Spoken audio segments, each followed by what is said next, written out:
I started playing baseball before I could even remember. I think usually when you get to a higher level, most people at that level have played since they, 3 or 4 years old. So that was me, 3 or 4 years old, I think is when I started, T-ball, coach pitch, whatever. But I really enjoyed it because I came from a broken home, single mom, stuff like that. And so baseball gave me the structure that I really was looking for. It gave me the community I was looking for, like friends. And some of my best friends to this day were all baseball friends. One's in my wedding, stuff like that. And so it gave me the structure, and then also it just gave me a lot of times too with a thing for me that not everyone wants, but my dad wasn't in the picture, and so baseball, a coach was a lot of times kind of just a mentor to me, someone I look up to, and stuff like that. So yeah, that was why I played, and the structure and things it gave to me. Yeah, I mean it's hard for, in all honesty, I don't see how it can't become that when Jesus isn't the center and someone that you're just fully going after, because an idol is anything that you get your meaning from, your identity from, your worth from, and like you're defined by that thing, and whether if it goes good or bad, you are in response to that. And so sports specifically, because the American culture we're in, where it's so much money, so much time, so much sacrifice, that's just stirring the pot for like a false god per se, because those are all the things that usually make one, right, is what you sacrifice for, what you give your time, your energy, your money to.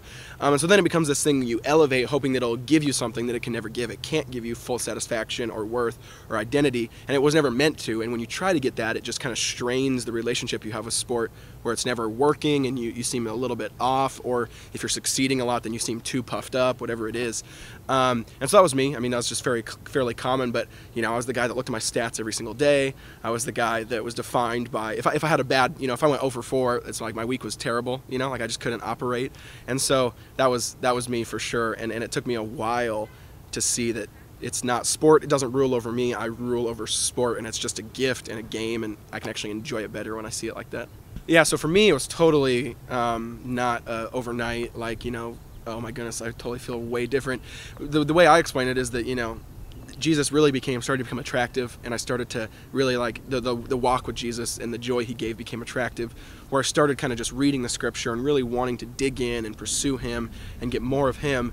And then a couple months in, I just kind of looked back and was like, oh, well, I guess that means I'm a Christian, because I'm like, I want him, I'm following him, and that's kind of what he says. He says, follow me. And so it was almost like an accidental thing where I just was doing it, and I kind of was just like, I want more of him. And then I looked at actually objectively my life, and I was like, well, I guess that's what he wants me to do, is follow him. So that was me, and it wasn't, a lot of people don't like that because it's not very theatrical or anything, but that's how it was for me. Yeah, so 2 things for me. One, from a sports standpoint, I really just started to enjoy it more. Like, I was so free to fail, which I'm going to kind of talk about tonight, right? That my identity isn't how I do, so I can just give it everything, because if I fail or I succeed, that's not my ultimate worth. And actually, what's funny is I started to actually kind of succeed more when you're free to fail, when you can just go after it and dive and slide and do your thing and just give everything you have, not worrying about how it's going to pan out. It actually is more enjoyable, and sometimes you actually do a lot better. And then from a Christian perspective, I started to see baseball as a missionary opportunity, right? It's like a missionary is not someone who goes to Africa and digs wells. That can be, but a missionary is just a Christian. And so I started to see baseball as the avenue where I knew the language, I knew the culture, I knew how people operated, and so I could use that to kind of tell them about Jesus, share the same struggles that I went through, and show them how Jesus is better. Don't make it something that it's not. Don't elevate it to a point where it can't sustain what you want it to give. And so the visual I think of is, don't build this huge castle of sand, because sooner or later, even if you get to the professional level, which I think something like 0.1% of people do, there's crazy stats out there, even if you get to that level, it's still going to end sometime. Like, no one plays professional sports, until they're 97. No one does that, right? And so there's a level of, you don't put your chips in something that won't even be there the whole time. And so use it, and use it as a tool, use it as a missionary opportunity, use it as something to grow with relationships and how you view life. I've have a ton of life lessons I got from sport, just because how you operate within a team and with other people. So I would say that use it, see it, and enjoy it, because then rather than squeezing it so tight to try to get life out of it, you actually just enjoy it and you look back and say, man, that was fun. So that's what I would say.